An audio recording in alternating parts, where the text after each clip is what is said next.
Bienvenue dans cette nouvelle vidéo de Contre-champ politique. Sur France 5, une avocate franco-iranienne est invitée à plusieurs reprises comme simple experte des droits humains. Ce que le téléspectateur ne sait pas, elle a milité aux côtés de Rima Hassan, organisé une conférence avec des élus de la France insoumise et déclaré en plateau « Je ne fais aucune différence entre Netanyahou et Khamenei ». Quand le rapporteur confronte avec ces éléments, ces derniers lâchent une phrase qui résume tout. Pour être totalement honnête, je n'avais pas cette information-là. Le producteur d'une émission phare du service public ne connaissait pas le profil politique de son invité. Et c'est là que tout dérape. J'en ai un autre sur un sujet tout aussi contemporain, c'est le sujet des exactions qui sont commises aujourd'hui en Iran par le régime des Mollahs, qui a fait l'objet d'un certain traitement sur vos émissions. Je vois que vous avez invité à plusieurs reprises sur le plateau de C'est ce soir Shirin Ardakani, qui était uniquement présentée comme avocate des droits humains. C'est la citation quand elle est présentée sur ce plateau. Madame Ardakani, j'ai déjà eu l'occasion de le dire, elle a été candidate à une élection sous l'étiquette du Parti radical de gauche. Elle a participé aussi comme tête d'affiche aux côtés de Rima Hassan à une table ronde consacrée à la flottille vers Gaza. Elle a organisé aussi une conférence avec Assa Traoré et des élus de la France insoumise. Vous voyez que c'est en rien uniquement une avocate des droits humains, c'est une militante, une activiste politique d'extrême gauche. Le 16 juin dernier, sur votre plateau, elle déclarait même, je la cite, « Je ne fais aucune différence entre Netanyahou et Khamenei », mettant ainsi sur le même plan le guide suprême du régime terroriste des Mollahs et le chef d'État israélien. Pourquoi est-ce que, encore une fois, un autre exemple, vous n'avez pas présenté Madame Ardakani pour ce qu'elle est, comme une militante d'extrême gauche? Merci de me donner la possibilité de répondre. Je vais d'abord vous dire qui est Shirin Ardakani et comment nous l'avons présentée en effet. Shirin Ardakani est une avocate franco-iranienne. Elle est membre du collectif Iran Justice qui défend des centaines d'opposants au régime iranien et qui sont emprisonnés, notamment dans la prison d'Evin à Téhéran. Elle est l'avocate d'un prix Nobel de la paix, Narges Mohammadi, et elle est l'avocate aussi de la famille de Cécile Kohler, française otage d'État en Iran et aujourd'hui toujours retenue en Iran. Shirin Ardakani est une opposante au régime des Mollahs. Sa famille a fui le régime des Mollahs dans les années 80. Et pour ce qui est de son passage donc, au Parti radical de gauche en 2014, oui, on est en 2014, nous sommes donc 10 ans plus tard. Et sur ce sujet, en l'espèce, s'agissant de la question du régime des Mollahs et des répercussions et de la répression, je pense qu'il n'était pas utile de le rappeler. Moi, je ne l'avais pas, cette information-là, pour être totalement honnête. Nous avons invité une avocate franco-iranienne pour parler de la société iranienne, d'une avocate franco-iranienne engagée au nom des libertés. La première fois, je crois qu'on l'a reçue, c'était à l'époque de Femmes, Vie, Liberté. Donc il n'y a pas eu si vous voulez, de confusion. Elle était là uniquement pour parler du régime des Mollahs. Et je vous rappelle, elle est l'avocate d'opposants au régime.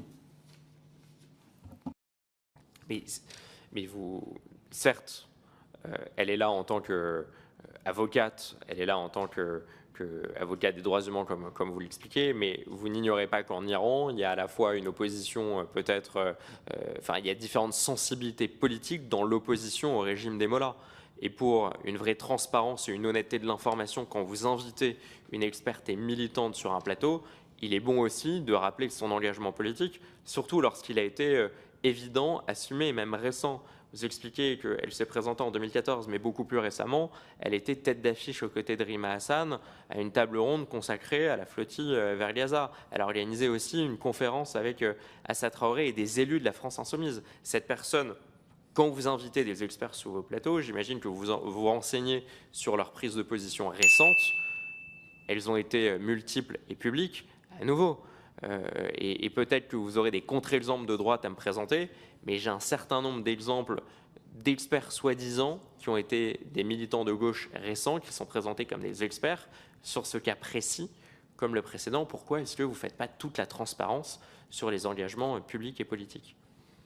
Sur le sujet qui nous intéressait, s'agissant de l'Iran, ce qui nous semble le plus important, c'est que ce soit une avocate qui défend les droits des opposants au régime. Vous avez fait, je crois, référence à une déclaration qu'elle aurait eue à l'époque en comparant l'ayatollah Khamenei avec Benyamin Netanyahou. Cette remarque valait, selon elle, au nom du droit international. ce jour-là, en plateau, on avait une journaliste qui est Tamar Sebok, du Yedot Aharonot, qui est une journaliste israélienne, et qui a pu lui répondre aisément et lui donner la contradiction.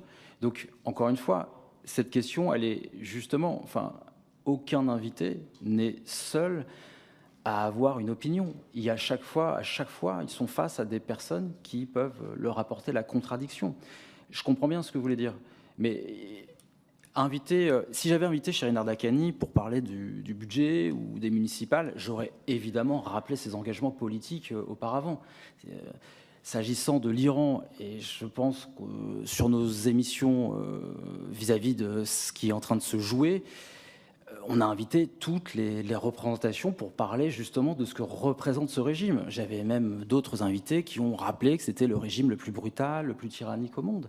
Donc, il n'y a jamais eu on n'a jamais voulu, si vous voulez, le fait qu'elle soit du PRG ou qu'il y ait des engagements à gauche n'était pas opérant sur cette question précisément. Merci pour votre réponse. Vous la présentez comme une opposante au régime des Mollahs. Bon, il se trouve par exemple qu'elle est absolument opposée à M. Reza Pahlavi. C'est une opposante d'extrême gauche au régime des Mollahs. C'est comme si par exemple demain, sur un plateau aux États-Unis, un plateau de Fox News, on invitait un opposant soi-disant à Emmanuel Macron, on le présentait comme simple expert, avocat des droits humains par exemple, et on oubliait de préciser s'il était de gauche ou de droite. Des opposants à Emmanuel Macron, il y en a sur un spectre politique assez large. On peut avoir à la fois Jean-Luc Mélenchon, on peut avoir Bruno Retailleau, on peut avoir Jordan Bardella. C'est important aussi pour savoir quelles sont les conclusions que cette personne va apporter, de savoir quel est son engagement politique. En l'occurrence, peut-être que cette personne a aussi indiqué son opposition au Mollah, mais l'idée de transition démocratique qu'elle voyait. Mais un téléspectateur français, s'il ignore son engagement politique d'extrême gauche, alors que vous le connaissez, vous qui produisez cette émission, son engagement auprès de Rima Hassan et d'élus de la France Insoumise, il date pas d'avant-hier, il date de mars 2025. C'est un engagement qui est extrêmement récent. Donc encore une fois, je pense que vous portez une responsabilité très importante sur du décryptage de conflits géopolitiques complexes, le fait d'ignorer, le fait de mettre des œillères sur des passés politiques même récents. Je trouve que ça dit beaucoup aussi d'une ligne éditoriale qui n'est pas compatible aussi avec l'engagement d'honnêteté du service public. Je ne suis pas d'accord avec vous, je pense que je vous ai répondu, mais elle n'a jamais eu ses propos politiques sur notre plateau. Elle n'a jamais parlé d'engagement avec des personnalités politiques. Lorsqu'on vient, on est dans un contexte tout particulier. Lorsqu'elle vient sur notre plateau et qu'elle est invitée, elle vient dans un contexte tout à fait particulier pour parler justement de la société iranienne.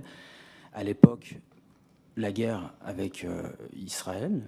Donc elle intervient dans un débat contradictoire avec d'autres personnalités qui lui apportent la contradiction. Je pense que l'information, qu'elle soit du PRG, et c'est ma réponse, n'avait pas de sens, ou de ses engagements à gauche, à partir du moment où il n'en était pas question dans l'émission. Merci. Bon, effectivement, elle n'a pas d'engagement, elle n'a pas de mandat. Donc c'est un vrai sujet. On est là pour réfléchir aussi dans cette commission d'enquête. C'est vrai qu'elle n'a pas de mandat politique, contrairement à l'autre historienne dont on a parlé pendant une demi-heure ici, qui elle avait un mandat politique. Mais ça ouvre des questions importantes. Dites-nous en commentaire ce que vous en avez pensé. Et abonnez-vous pour ne rien manquer des prochaines séquences parlementaires. A très vite sur Contre-champ politique.